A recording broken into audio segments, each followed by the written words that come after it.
What's up, YouTube? This is Bullseye8231, and today I'm going to be showing you how to reset the maintenance required light for a 2014 Toyota Camry. This will be the same from 2012 all the way to about 2015 or 16.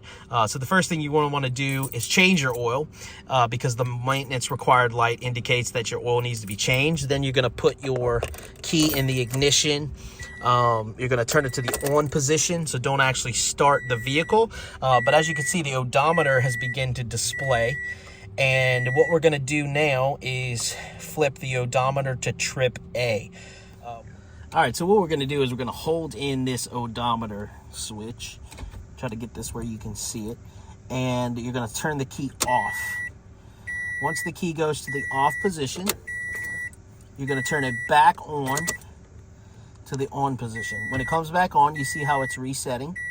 You hold it till it's done resetting, and then you can release the button. If you look up here on the top, it is no longer saying maintenance required, so your light has been reset. Thanks for watching. I hope this video was helpful. Don't forget to like and subscribe for more videos on my channel.